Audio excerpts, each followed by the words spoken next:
Você tem 24 anos.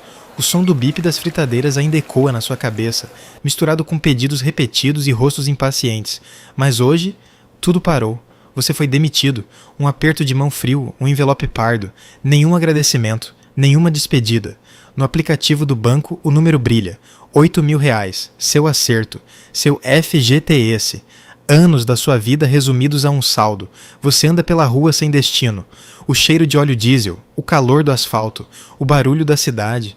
Tudo parece igual, mas você não é mais. Você olha para aquele dinheiro e entende uma verdade simples.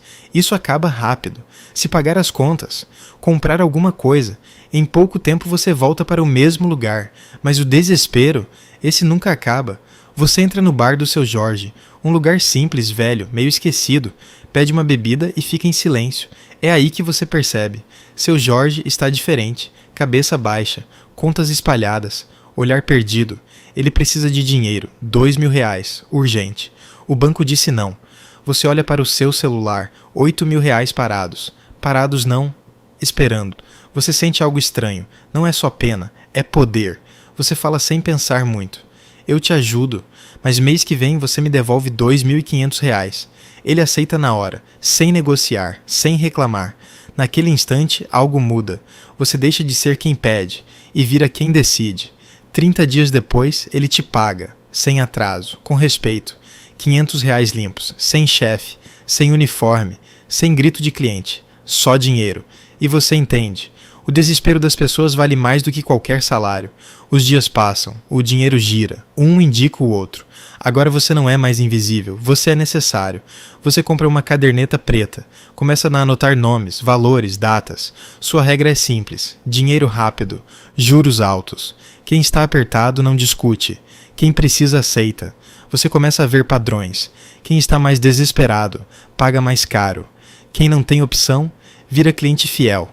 Os R$8.000 viram R$15.000, depois R$20.000. Você compra um carro, nada chamativo, mas suficiente para ser notado. As pessoas começam a te olhar diferente, com respeito e com medo, mas nem tudo é fácil. Um dia alguém não paga, desaparece, e você descobre a parte que ninguém te contou. Cobrar é mais importante que emprestar. Você tenta resolver na conversa, não funciona. Você entende que precisa mudar, precisa ser visto de outra forma. Você chama alguém que não fala muito, alguém que resolve. Quando o dinheiro volta, você não sente culpa, sente controle. E isso muda você. Agora você não é só o cara do dinheiro. Você é o cara que ninguém quer dever. As conversas mudam quando você chega. Os olhares desviam, os convites diminuem. Mas o dinheiro aumenta. Você cresce. Agora não empresta pouco, empresta alto. Valores que antes pareciam impossíveis. Mas agora você não confia só na palavra. Você exige garantias. Carros, casas, joias. Tudo pode virar pagamento. Você monta um escritório, ar-condicionado, mesa limpa, aparência profissional. Para quem vê de fora, você venceu, mas por dentro, você sabe a verdade. Você vive de pressão. Você depende do erro dos outros. Você lucra com o desespero e isso cobra um preço. Você começa a dormir mal. Qualquer barulho vira ameaça. Qualquer carro desconhecido vira problema. Você instala câmeras, segurança, controle, mas não adianta. O medo cresce junto com o dinheiro. Você se afasta das pessoas. Amigos viram risco. Família vira distância.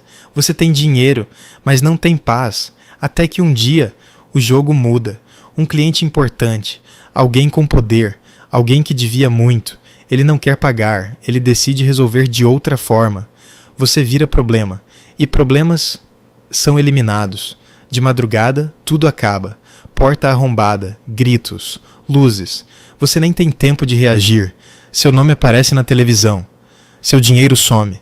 Suas contas são bloqueadas. E você vira só mais um. Na cela, ninguém liga para o quanto você teve. Lá dentro, você não é nada.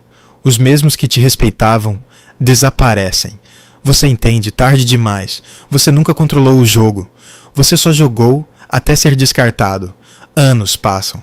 Você sai, mais velho, mais vazio.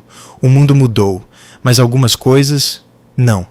Você anda pelo bairro, quase não reconhece nada, e então vê um jovem, com um envelope na mão, o mesmo olhar que você tinha, mistura de raiva e esperança. Você sabe exatamente o que vai acontecer.